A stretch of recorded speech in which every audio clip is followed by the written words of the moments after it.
Let's continue reading through this very, very carefully worded, relatively difficult to understand critique of this term identity, a word that we use the whole time. So we've done about half of this article. This article is in two places. It's part of a book called Ethnicity Without Groups, but it's also a standalone journal article published in 2000. And so let's pick up where we left off in this last session. And so we're going to go to full screen now and continue where we left off, where we are going to be looking at some alternatives to the word identity that Brubaker and Cooper suggest. What alternative terms might stand in for identity, doing the theoretical work identity is supposed to do without its confusing, contradictory notions?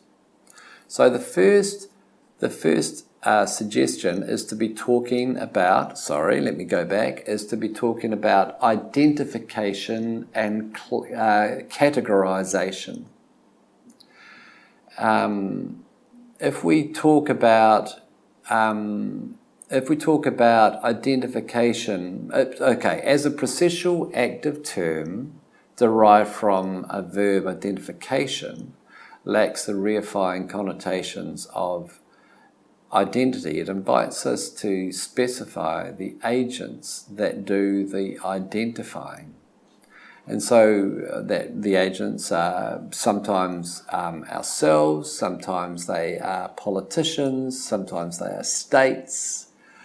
And so how one identifies oneself and how one is identified by others can vary greatly from context to context. Self and other identification are fundamentally situational and contextual, and we'll be talking about this when we talk about exonyms and ethnonyms.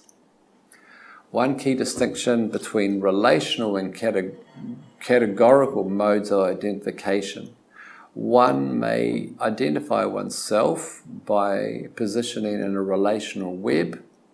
One may identify oneself or other people as members of a class of people, sharing some categorical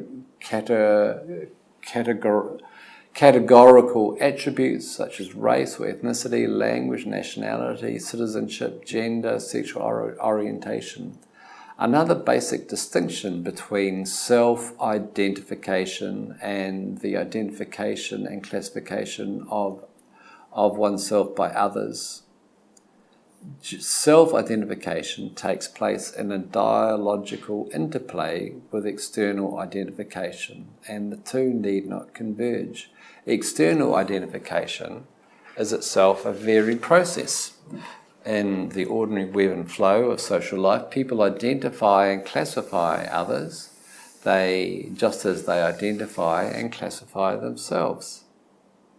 So if you know anything about Max Weber and his school of sociology, you will understand the importance of Weber in talking about the state. And culturalist extensions of the Weberian sociology of the state monopolizes or seeks to monopolize not only legitimate physical force, but also symbolic force.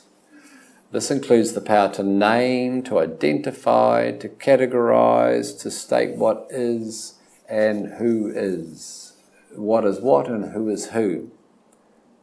So, as the attachment of definitive markers to an individual via passport, fingerprint, photograph and signature, and the amassing of such identifying documents in state repositories, these are all ways that states can identify, categorize their citizens. Modern states' efforts to inscribe its subjects into a classifying grid to identify and categorize people in relation to gender, religion, property ownership, ethnicity, literacy, criminality, and sanity. These are all things that states do. The state is thus a powerful identifier.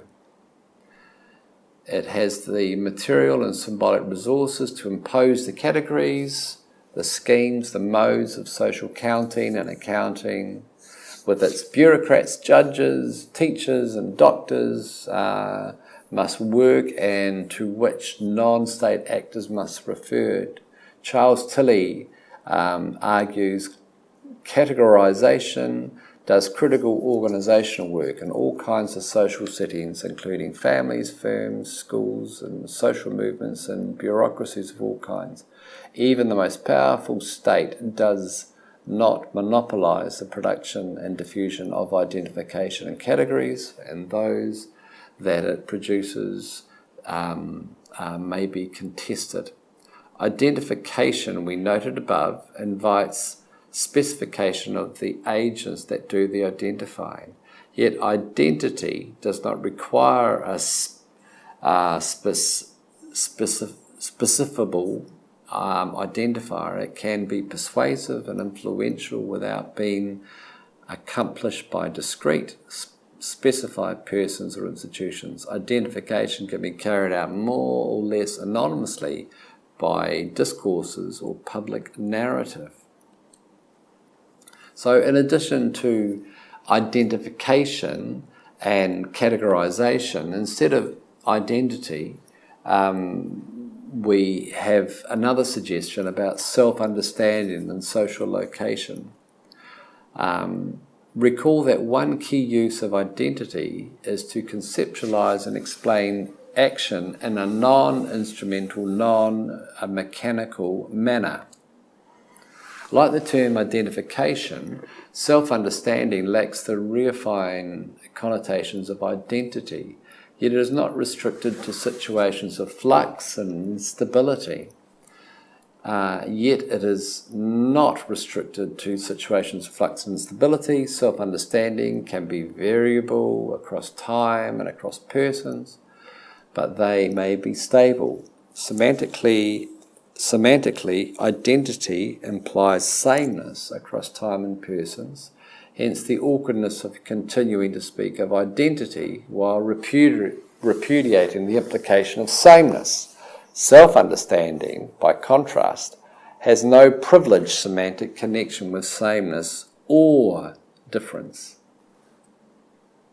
Self-understanding cannot, of course, do all the work done by identity. We note here three limitations of the term, and I won't go into all of those, but there are a number of them. Weak conceptions of identity provide no such reason. It is clear from the constructivist literature why weak understanding of identity are weak, but it is not clear why they are conceptions of identity.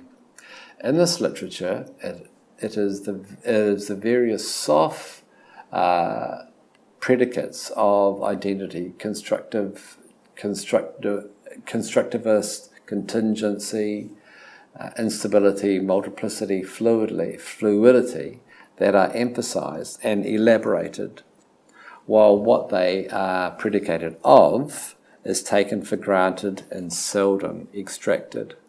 So, thirdly, an alternative to identity is the concept of commonality, connectedness, groupness. One particular form of effectively charged self-understanding is that of often designated by identity, especially in discussions of race, religion, ethnicity, nationalism, gender, sexuality, social movements, and other phenomena, deserves separate mention here. This is the emotionally laden sense of belonging to a distinctive, bounded group, even involving both a felt solidarity or oneness with fellow group members and a felt difference from, or even antipathy to specified outsiders. The problem is that identity is often to designate both such strongly groupist, exclusive, effectively charged self-understandings and much looser, more open self-understandings involving some sense of affinity or affiliation, commonality or connectedness to particular others, but lacking a sense of overriding oneness vis-a-vis some constitutive other. Both the tightly groupist and more loosely affiliative forms of self-understanding are important, but they shape personal experience and condition, social and political action in different ways. Commonality denotes the sharing of some, just give me a minute.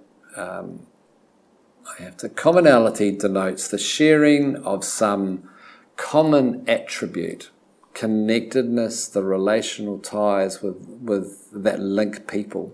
Neither commonality nor connectedness alone engenders groupness, the sense of belonging to a distinctive, bonded, solitary group, but commonality and connectedness together may indeed do so. So we also need to mention the concept, again, a Webian one. Max Weber coined a German term which talks about a feeling of belonging together. It is a feeling of belonging together. Categorical commonality and relational connectedness need to be supplemented by a third element of feeling like you belong together. Relational connectedness, while critical in facilitating the source of collective action that Tilly was interested in, is not always necessary for groupness. A strongly bounded sense of groupness may rest on categorical commonality and on associated feeling of belonging together with minimal or no relational connectedness. This is typically the case for large-scale collectivities such as nations, while a diffuse self-understanding as a member of a particular nation crystallizes in a strongly bounded sense of groupness. This is likely to depend not on relational connectedness, but on a powerful, imagined, and strongly felt commonality. And let's just read this last bit, page 21.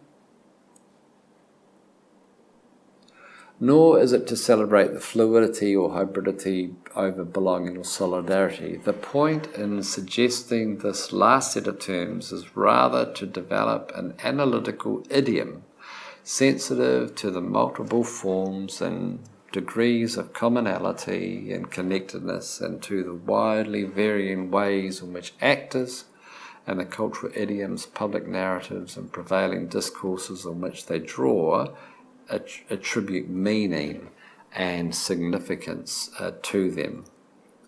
Okay, so we're going to leave it now. I'll briefly summarise the three case studies, the three cases, identity and its alternatives in context. So just leave it there for now. Stay tuned.